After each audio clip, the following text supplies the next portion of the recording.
Kemudian yang selanjutnya adabul muhtadar. Maksud muhtadar ini adab di ketika orang sakaratul maut. Ada orang sakaratul maut ni, kita tu harus ngapo?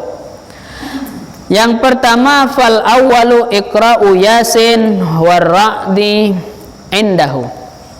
Sunnah kita dianjurkan kita membaca surah Yasin dan surah Ar-Ra'du.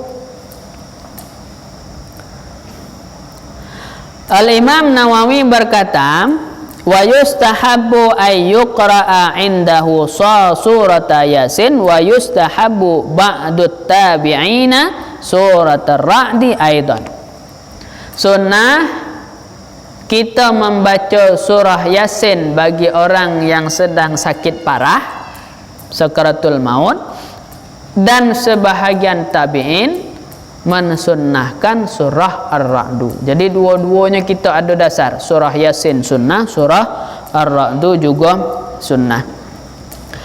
Masalah sunnah membaca Yasin ini disebutkan yang pertama di dalam kitab Raudatul Talibin ataupun dalam kitab Al-Muhazzab, dalam kitab Al-Wajiz Imam Ghazali, ataupun dalam kitab Muharrar karya Imam Rafi'i, ataupun dalam kitab Tuhfah karya daripada Syekh Hujjatul Islam Ibnu Hajar Al-Haytami rahimahumullah. Jadi dasarnya daripada qaul ulama kalau. Dalil sunnah membaca Yasin adalah hadis Rasulullah sallallahu alaihi wasallam riwayat Abu Daud, yaitu nomor hadis 3121. Apa hadisnya? Iqra'u Yasin ala mautakum, kata Rasulullah. Bacalah Yasin kepada orang yang sakaratul maut. Hadis ko dianggap sahih oleh Ibnu Hibban. Dan juga ada hadis lain. Hadis ini yaitu disebutkan di dalam kitab Tuhfah, atau disebut dalam kitab Tuhfah ataupun kitab Hawashi Syarwani wal Ubadi. Apa bunyi hadisnya? Ma min maridin yuqra'u indahu Yasin illa mata rayyanan wa udkhila qabruhu rayyanan. Apabila surah Yasin dibacakan kepada orang yang sakaratul maut, satu, orang sakaratul maut tidak akan merasakan dahaga di saat sakaratul maut.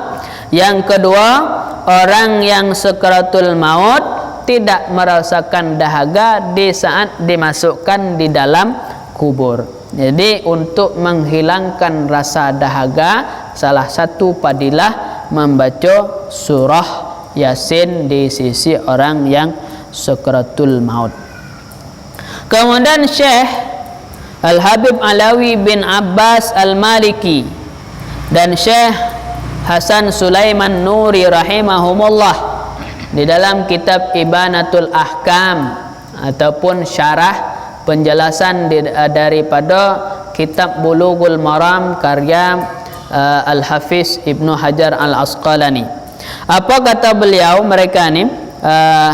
Hikmah dibacakan surah Yasin. Apa hikmah kita baca surah Yasin? Karena surah Yasin itu bisa memperkuat hati bagi orang yang sakaratul maut. Karena dalam surah Yasin banyak bercerita tentang masalah hari kiamat. Dan juga bisa mempermudah sulitnya nazak. Mempermudah sulit nazak. Jadi tidak terlalu sulit nazak. Kenapa demikian? Dikarenakan ketika Al-Quran itu dibaca, maka turun rahmat Allah kepada siapa? Bagi orang yang membaca. Di tempat yang dibacakan Al-Quran dan dibagi orang-orang yang mendengarkan Al-Quran. Misalnya, saya baca Al-Quran, turun rahmat di atas saya. Dibacakan di masjid, turun rahmat di atas masjid. Orang yang mendengar galo-galo mendapat rahmat daripada Allah Subhanahu wa ta'ala. Maka apabila kita baca di sisi orang yang sakaratul maut, maka orang yang sakaratul maut tersebut akan dipermudah oleh Allah nazaknya dengan berkah dan rahmat Allah melalui bacaan Al-Quran tersebut. Kenapa harus Yasin? Surah Al-Baqarah akan ada juga ataupun yang lain. Apa kata Al-Habib Alawi bin Abbas Al-Maliki? Dikhususkan surah Yasin karena ada hadis daripada Anas, Rasulullah bersabda, inna likulli syai'in qalban wa qalbu Qur'an Yasin. Setiap sesuatu itu punya hati, hatinya Al-Quran adalah surah Yasin. Setiap hati pasti punya rahasia-rahasia yang tertentu. Seperti manusia, hati kunci daripada kehidupan manusia. Baik hati, baik pula lah sikapnya.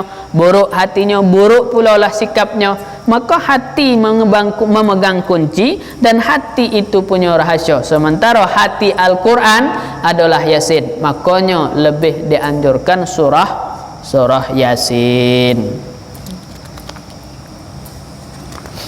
Tentang masalah surah Ar-Ra'du, karena ada riwayat daripada Jabir radhiyallahu an.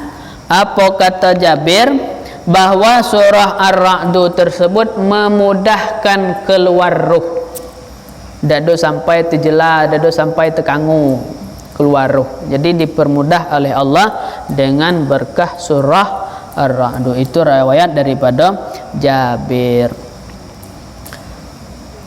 Dalil ataupun masalah surah Ar-Ra'du dan Yasin ini itu kita temukan di dalam kitab Al-Imam Ramli, yaitu dalam kitab Nihayatul Muhtaj, dan juga di dalam kitab Mughni Muhtaj. Itu surah Ar-Ra'du disunnahkan.